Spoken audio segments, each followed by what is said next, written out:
नव्या की कहानियां, बच्चों की अपनी दुनिया।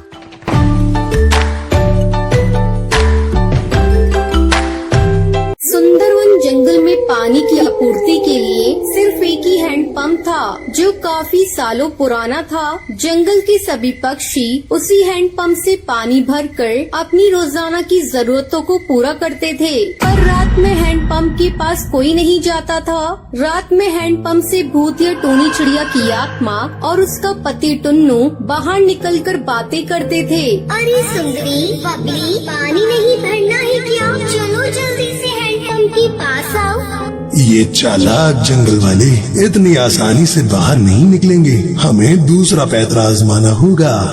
बबली ओ बबली, अरे पानी नहीं भरना क्या? भूतिया टोनी चिड़िया की आवाज जब बबली को सुनाई देती है, लगता है सुंदरी आवाज लगा रही है। जल्दी से उठकर मुझे पानी भरना होगा, वरना हैंडपंप पर लंबी चौड़ी लाइन लग जाएगी। बबली बिना समय देखे बाल्टी उठाकर हैंडपंप के पास आकर कहती है, लगता है सुबह होने में समय है। खैर अब आ ही गई हूँ तो हैंडपंप से पानी भर लेती हूँ। बबली जैसे ही हैंडपंप को चलाती है, उसमें से पानी की जगह खून निकलने लगता है। तभी भूतिया टोनी चिड़िया और उसका पति बंटी कबूतर हैंडपंप से बाहर निकलते हैं।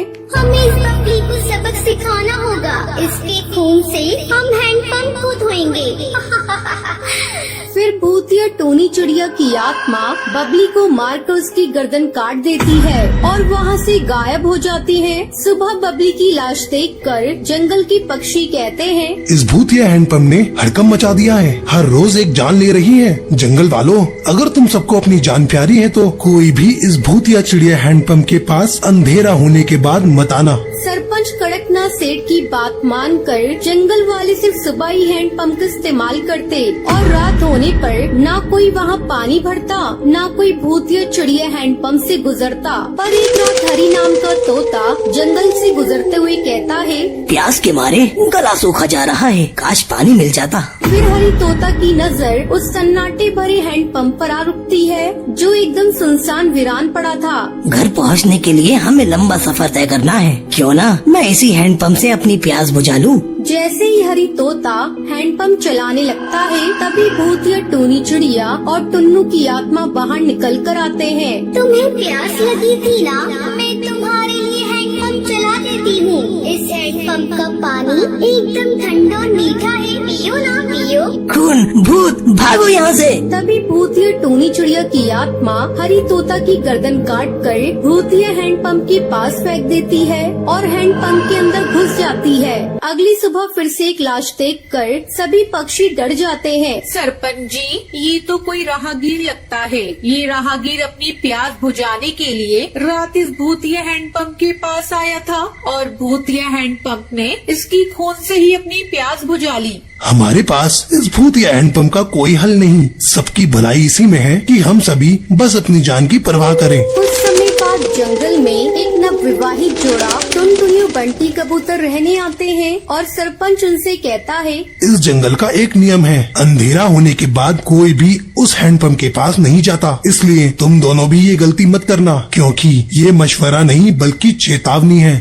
सरपंच की बात सुनकर टुनटुनी कहती है, बंटी, ऐसा भी क्या उस हैंडपंप में जो सरपंच जी बोलते समय भी इतना कपकपा रहे थे? आधी रात में भूतिया चिड़िया हैंडपंप जोर जोर से आवाज निकालते हुए चलने लगता है और बंटी कहता है, इतनी रात जोर जोर से हैंडपंप चलाकर कौन पानी भर रहा है? बंटी जैसे ही हैंडपंप के पास आता है, भूतिया टोनी चिड़िया और टुन्नू की आत्मा हैंडपंप से बाहर आकर निकलकर कहती है, तो तुम अपनी मौत की आवाज सुनकर आ ही गए। ये भूतिया चिड़िया का हैंडपंप है जिस पर हमारा कब्जा है। टुनटुनी, बचाओ मुझे, बचाओ। बंटी की आवाज सुनकर टुनटुनी जागकर कहती है, ये तो बंटी की आवाज है। टुनटुनी दौड़कर जैसे ही हैंडपंप के पास आती है, तो भूतिया टोनी चिड़िया की आत्मा उसके पति को जकड़कर खड़ी होती है। रुक जाओ, मेरे पति को मत मारो। हमने तुम्हारा क्या बिगाड़ा है? हमने भी तो किसी का कुछ नहीं बिगाड़ा था, फिर भी हम मारे गए। अब ये भी मरेगा और तुम भी। अगर तुम मेरे पति की जान बख्शती हो तो मैं तुम दोनों की मदद करूंगी। मैं और मेरा पति इसी जंगल में रहते थे। हम इसी हैंडपंप का मीठा पानी डिब्बे में भरकर जंगलों में बेचा करते थे। टूनी, हमारे हैंडपंप के मीठे पानी के कारण अच्छी कमाई हो रही है, तो क्यों ना हम इस हैंडपंप के पानी को बिस्लरी बोतल में भरकर स्टेशन के यात्रियों और ट्रेनों में बेचें। हम दोनों ने बोतलों में पानी भरकर बेचना शुरू किया। कुछ ही दिनों में हम लोग काफी अमीर हो गए, जिसे देखकर जंगल वाले और कड़कनाथ हमसे चलकर कहने लगे, ये हैंडपंप जंगल की जरूरत के लिए लगा हुआ है, तुम्हारी कमाई के जरिए के लिए नहीं। पूरे जंगल के पानी तो तुम दोनों पति पत्नी भर लेते हो। पर कड़कनाथ सेठ, इससे धरती का पानी घट तो नहीं जाता। आज से तुम दोनों इस हैंडपंप के पास नजर भी मत आना, वरना अंजाम बुरा होगा। अब खारा पानी पीकर जिंदा रहो। इस हैंडपंप के मीठे पानी की बिक्री करके बहुत नोट बटोर लिए तुमने। हमने कड़कनाथ की बातों को नजरअंदाज किया और रात में हैंडपंप से पानी भरने लगे। हैंडपंप की चलने की आवाज सुनकर सभी वहाँ इकट्ठा हो गए। कड़कनाथ सेठ ने बड़ी बेरहमी से हम दोनों को मारकर हमारी लाश इस हैंडपंप के नीचे दफना दी और जंगल के पक्षियों ने सपरात में उसका साथ दिया। हमें इंसाफ नहीं मिला। तब से हम इस हैंडपंप पर कब्जा करके पक्षियों को मार रहे हैं। मैं तुम्हें यकीन दिलाती हूँ कि मैं तुम दोनों को इंसाफ दिलाऊंगी। अगले दिन टुनटुनी सरपंच के खिलाफ पुलिस चौकी में FIR दर्ज करवाकर छानबीन करवाती है, जहां हैंडपंप के नीचे टूनी चिड़िया और टुन्नू चिड़ा की लाश मिलती है। कड़कनाथ सेठ को उम्र कैद की सजा मिल जाती है। फिर भूतिया टूनी चिड़िया और टूनी की आत्मा हैंडपंप से हमेशा के लिए मुक्त हो जाती है। रात के अंधेरे में एक कबूतर अपनी साइकिल से अपने घर लौट रहा था। वो एक पेड़ के पास से गुजरा तो उसे लगा जैसे कोई इसका पीछा कर रहा है। वो मुड़ा तो पीछे कोई नहीं था। वो साइकिल चलाता रहा और तभी उसे किसी की हंसने की आवाज सुनाई दी। कौन है यहाँ?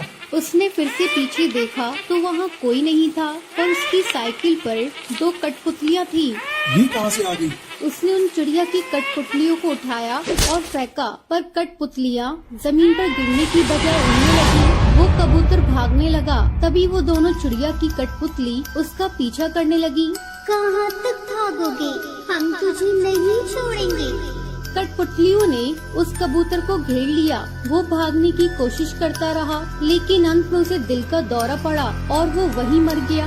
कठपुतलियाँ वापस अपने पेड़ पर चली गईं और वहीं पेड़ की टहनी से लटकी रही। अब ये कठपुतलियाँ जंगल के सब पक्षियों को परेशान करते थे। एक दिन जंगल के पक्षी साधु बाबा के पास पहुँचे। अब आप ही हमारी मदद कर सकते हैं महाराज। उन भूतिया चिड़िया कठपुतलियों ने तांडव शुरू कर दिया है। वो किसी को नहीं छोड़ रही, सबको मार देंगी। पता नहीं उन कठपुतलियों को लोगों का शिकार करके क्या मिलता है। मैं आऊँगा, जरूर आऊँगा, आज रात ही आऊँगा।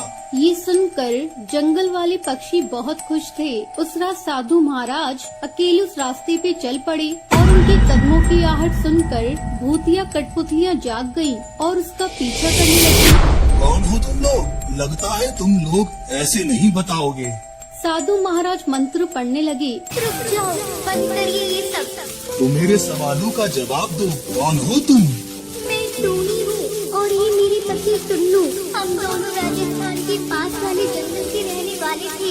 हम दोनों कठपुतलियों को खेल दिखाया करते थे। हमारी कला देखने के लिए दूर दूर से पक्षी आया करते थे। एक दिन इस जंगल की महारानी हरी तोती हमारे जंगल आई। टूनी जी, आप हमारे जंगल में अपना कठपुतली का कार्यक्रम दिखाएं, उसके बदले हम आपको बहुत बड़ा इनाम देंगे। ये सुनकर हम दोनों बहुत खुश थे और 4 दिन बाद हम सुंदरवन जंगल के लिए निकल पड़े। फिर हमने सुंदरवन जंगल में कठपुतलियों का खेल दिखाया। यहाँ के पक्षियों को हमारा खेल बहुत पसंद आया और उस रात हम लोग अपने घर लौट रहे थे। अचानक कुछ लुटेरों ने हमारी गाड़ी रोकी। निकालो जितना भी माल पानी है, अपनी जान प्यारी है तो सब कुछ दे दो। हमने अपने सारे पैसे और गहने उन गुंडों को दे दिए, पर मैंने अपना मंगलसूत्र छुपा लिया। लुटेरों ने हमें गाड़ी से बाहर निकाला। कठपुतलियाँ वहीं जमीन पर गिर गयी और लुटेरे हमें मारने लगे। इसी बीच ड्राइवर अपनी जान बचाने के लिए गाड़ी लेकर भाग गया। तू मंगलसूत्र देती है या नहीं? नहीं दूंगी।